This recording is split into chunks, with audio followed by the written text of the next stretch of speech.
Fin du drain de liquidité à partir du milieu du mois d'octobre. Quel impact en bourse? Émission un peu spéciale du Top Gun.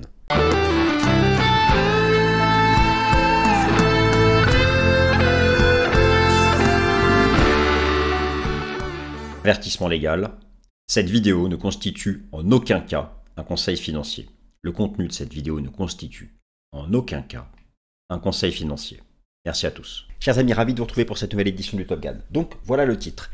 Fin du drain de liquidité à partir du milieu du mois d'octobre. Quel impact cela peut avoir sur les actifs risqués en bourse? Je parle du marché action et aussi bien sûr du marché des crypto-monnaies, puisque ces deux marchés sont le marché dit des actifs risqués. De quoi parlons-nous? Le drain de liquidité. Retenir. Cette liquidité qui, au passage, je vais à nouveau en reparler, fait, selon les indicateurs qui la représentent, de nouveaux records historiques. D'ailleurs, c'est ce que fait le marché action US, c'est ce qu'a fait le marché action US. De nouveaux records historiques. Mais il y a un mécanisme très intéressant qui consiste en le rapport entre le Trésor public américain et la Réserve fédérale des États-Unis. Le drain de liquidité, la fin du drain de liquidité. De quoi s'agit-il? Depuis maintenant quelques semaines, même un peu plus, le Trésor public américain émet des obligations. Avec ces obligations, il lève des fonds, et les fonds qui sont levés sont déposés auprès de son compte courant, auprès de la Réserve fédérale des États-Unis. Pendant toute cette période où le Trésor public américain émet des obligations, il retire donc de la liquidité du marché.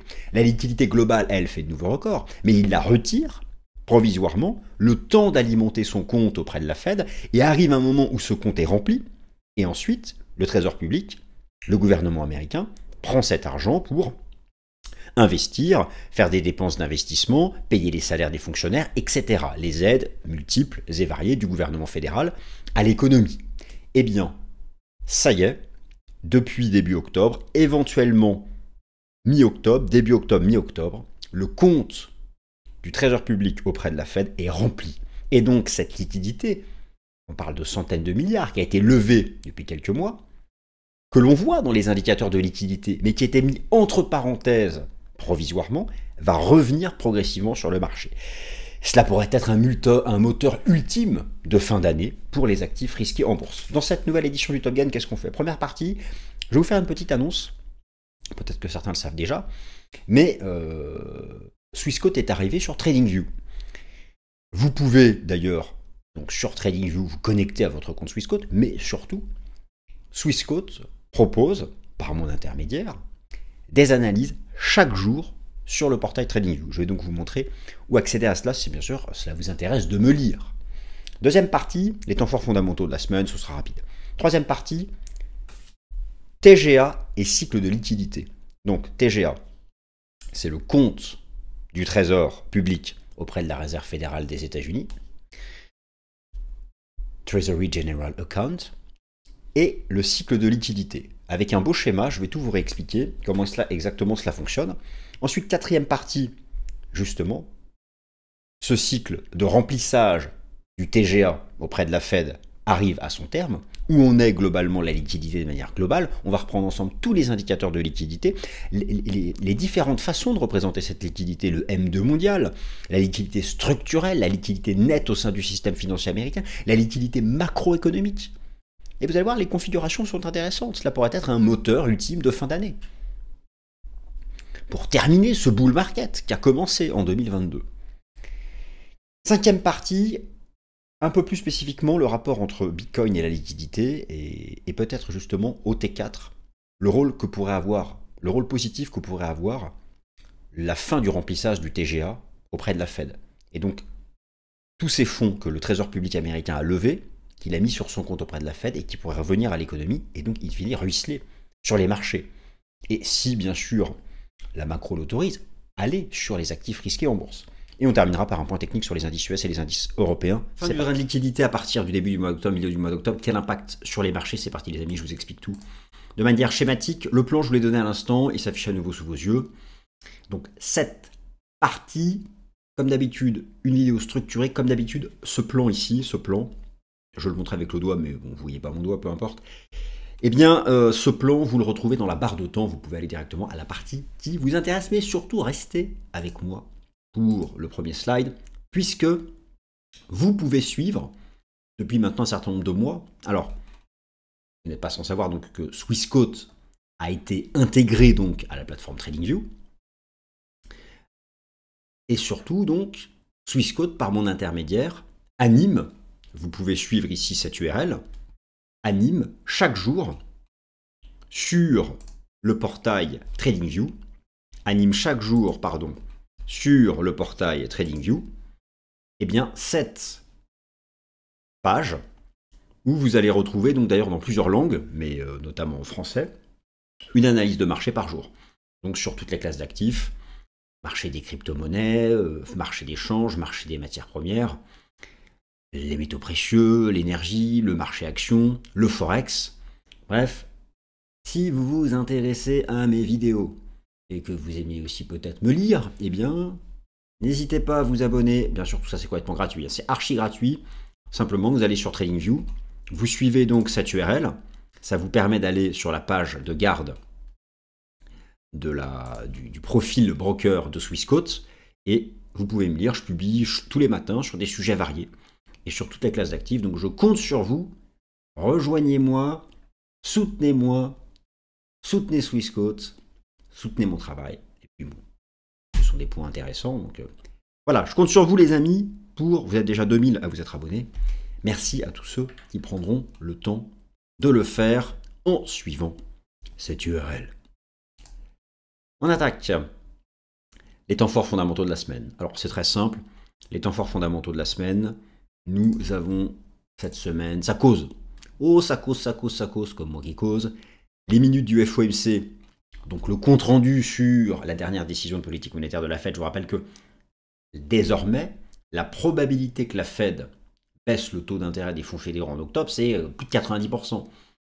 Dans ce rapport ici des minutes de la Fed, vous avez des détails apportés sur la décision qui a été rendue en septembre, le pivot de septembre, mais surtout ce qui compte cette semaine, à nouveau plein de membres votants du FOMC qui parlent, et en particulier M. Powell, mais Mme Bowman aussi.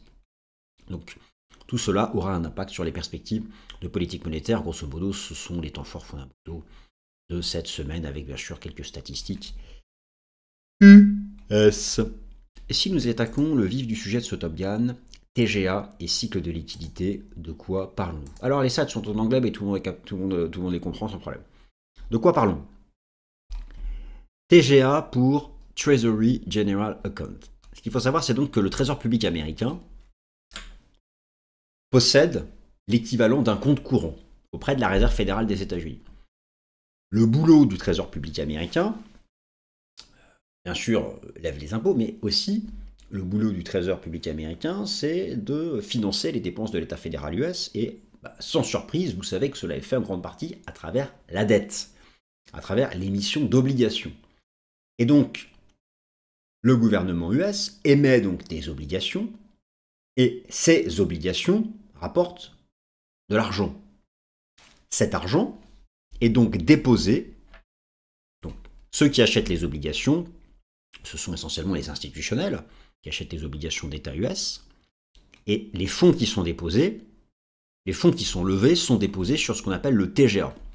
Donc, première étape, le gouvernement US émet des obligations, ce qui permet donc de lever du cash.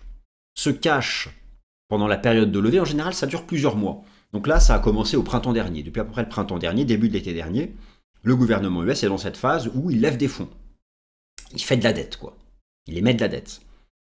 Les fonds levés sont déposés auprès du TGA, le Treasury General Account, qui est un compte logé auprès de la Réserve fédérale des États-Unis.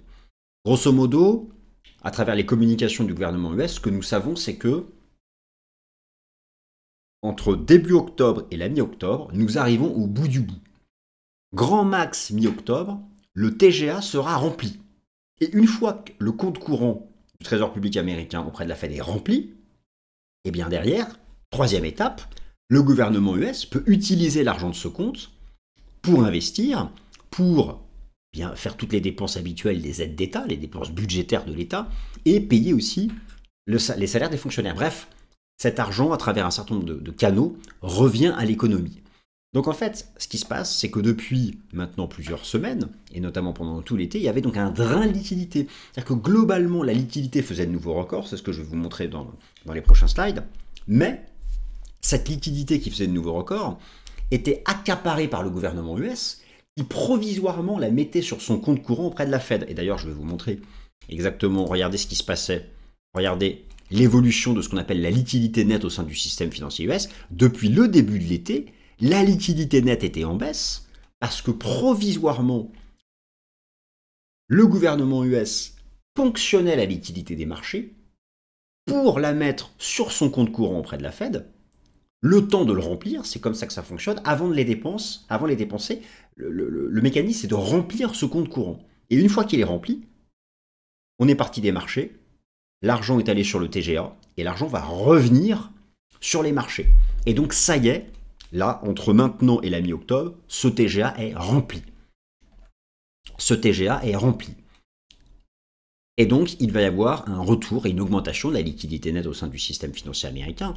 Sur le long terme, bien sûr, ça n'est jamais parfait, mais on voit qu'il y a une corrélation entre cette liquidité nette au sein du système financier américain, Bitcoin et le S&P 500. Donc là, vous avez un schéma qui vous propose les choses de manière simple. Ici, faisons un peu plus complexe, j'ai voulu créer ce tableau pour bien expliquer ce mécanisme.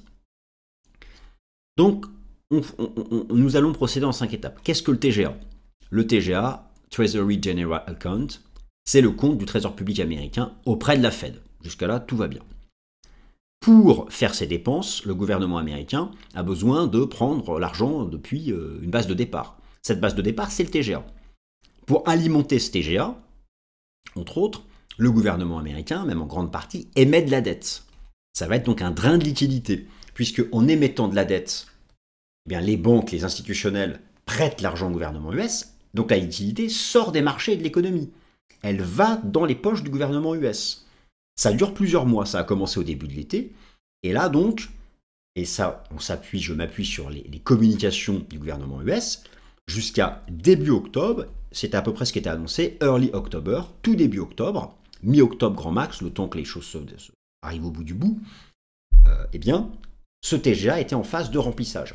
Donc quand ce TGA est en phase de remplissage, cela retire de la liquidité de l'économie, des marchés financiers, et vous savez, et je vous l'ai montré à plusieurs reprises, qu'il y a une corrélation positive entre la liquidité et les actifs risqués en bourse, notamment marché actions et marché des crypto-monnaies.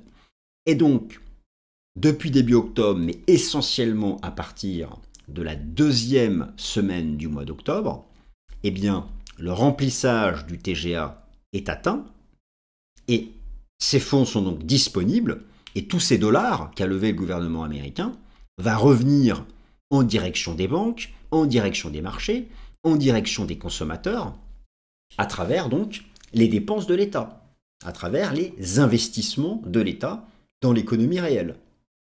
Et par ruissellement, dans la poche des agents économiques, dans les revenus des agents économiques, par ruissellement, cela revient au marché financier. Et c'est donc ce mécanisme-là dont je voulais vous parler, parce que bien, ce début du mois d'octobre, nous y sommes. Nous y sommes. Alors bien sûr, ce n'est pas garanti. Il faut, pour que ces fonds... Tout ce qu'on sait, c'est que ces fonds seront à nouveau disponibles. On parle de centaines de milliards de dollars. Maintenant, il faut que les fondamentaux les attirent. Mais en tout cas, jusqu'à présent, ils n'étaient pas disponibles. Même si les fondamentaux voulaient les attirer, ils n'étaient pas disponibles, puisqu'ils étaient bloqués, entre guillemets, sur le TGA, le Treasury General Account. Et rappelez-vous, et ça j'ai eu l'occasion de vous faire la démonstration à plusieurs reprises, il y a une corrélation positive, et je vais le remontrer tout de suite, entre cette liquidité globale, on peut représenter de plusieurs façons, et les actifs risqués en bourse, donc le marché actions, et aussi donc le marché des crypto-monnaies. Donc ça, ce sont les différentes étapes. Maintenant, justement, cette liquidité globale fait un nouveau record. Il y a plusieurs façons de la représenter, cette liquidité globale. Tout d'abord, premier niveau de la liquidité globale, ce qu'on appelle la masse monétaire M2. Je vous montre ici l'évolution du M2 américain. La masse monétaire M2 fait un nouveau record. Et d'ailleurs, regardez, la masse monétaire M2 a dépassé son record ici d'avril 2022. Nouveau record historique de la masse monétaire M2 aux États-Unis, et cela ne va faire que s'accélérer avec la reprise de la baisse du taux d'intérêt des fonds fédéraux. Ça, c'est pour le M2 américain. Mais laissez-moi vous montrer ce qui est plus intéressant. Les M2 du monde entier. Là, c'est percutant. Nouveau record du M2 américain. Nouveau record du M2 chinois. Nouveau record du M2 européen. Nouveau record du M2 japonais. Vous additionnez les économies du Japon, de la zone euro, de la Chine et des États-Unis, vous avez les 2/3 de l'économie mondiale, si ce n'est plus. Donc cette liquidité fait un nouveau record. En ce qui concerne le M2 américain, le M2 américain faisait de nouveaux records, mais, comme je vous l'ai expliqué, une grande partie de cette liquidité était provisoirement mise entre parenthèses sur le compte du Trésor public auprès de la Fed, jusqu'à son remplissage, et maintenant qu'il est rempli, elle va pouvoir, si elle a envie, revenir à l'économie réelle. En aura-t-elle envie? Ça, c'est un autre sujet. Mais il faut savoir que c'est une force de rappel qui maintenant va être présente. Ça, bien sûr qu'il y aura toujours des corrections à court terme. C'est pas ça qui va empêcher la correction des marchés à court terme. Mais c'est une force de rappel qu'il faut avoir en tête. Et qui peut revenir dès lors que l'attrait pour le risque est présent. Voilà, donc il faut avoir conscience de ça. Alors, où en est-on justement d'un point de vue de cette liquidité globale? Je vous ai montré donc les M2 du monde. Maintenant, on va regarder deux autres niveaux de liquidité, la liquidité structurelle et la liquidité macroéconomique. Donc là, on s'enfonce un peu. Nous allons au-delà du M2. Première liquidité que je souhaite vous montrer, c'est ce qu'on appelle la liquidité macroéconomique. Dans la liquidité macroéconomique, vous avez bien sûr les M2, vous avez la tendance du dollar, et vous avez aussi la liquidité représentée par les Purchasing Manager Index. Donc les Purchasing Manager Index, c'est-à-dire la confiance des directeurs d'achat. Et là, c'est très important de noter qu'on peut en faire donc l'analyse technique et de bien comprendre qu'il y a des zones basses et des zones hautes. Et là, ce que l'on observe, c'est qu'on a donc à court terme, en cours, une phase de bottomisation de cette liquidité macroéconomique qui propose vraiment des cycles entre impulsion, retracement, impulsion, retracement, impulsion, retracement, impulsion, retracement. Et là, nous arrivons donc début octobre dans une phase où cette liquidité macroéconomique qui s'appuie en grande partie sur les ISM mais aussi sur les M2 et qui s'applique donc là à la fois au marché action et au marché crypto est en train de reprendre une configuration bullish. Une autre approche, donc là cette fois-ci j'ai choisi de superposer avec le cours du Bitcoin. Alors rappelez-vous, il faut toujours un certain temps pour que cette liquidité vienne se déverser dans l'économie. Donc là il y a une projection de 10 à 12 semaines de cette liquidité, c'est pour ça qu'elle est dans le futur. Vous avez sous les yeux ici la liquidité globale. Donc cette liquidité globale c'est à la fois les M2 du monde entier, donc les M2 du monde entier je vous en ai parlé, plus la liquidité nette au sein du système financier américain. Et ça, on part du bilan de la Fed, et en gros, c'est le solde des opérations de QE et QT de la Fed, ainsi que les opérations de RRP, Repurchase Reverse Repo. Tout ça, ce sont des choses que j'ai déjà évoquées dans le Top Gun. Eh bien, là aussi, récemment, il y a eu un nouveau record historique, qui nous emmène donc jusqu'à fin novembre, début décembre, en projection de 10 à 12 semaines, puisqu'il y a un débat de savoir faut-il 10 ou 12 semaines pour que cet argent potentiellement arrive sur les actifs risqués en bourse. Là aussi, il y a un nouveau record. Donc effectivement, le marché, le marché est tout en haut. Le marché est tout en haut. Le marché action américain est très cher en termes de valo. Techniquement parlant, il est sous des résistances. Tout le monde le sait, tout ça. Ok.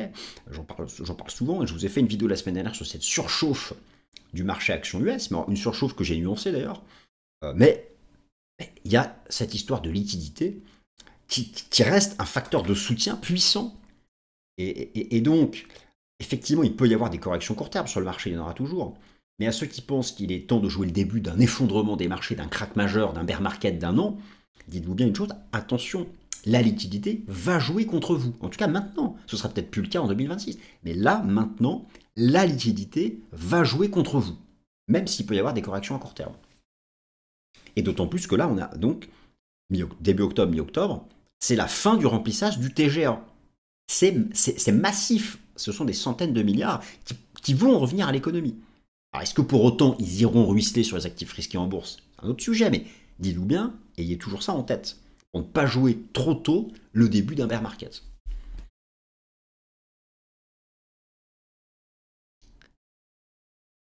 Alors, donc, je continue.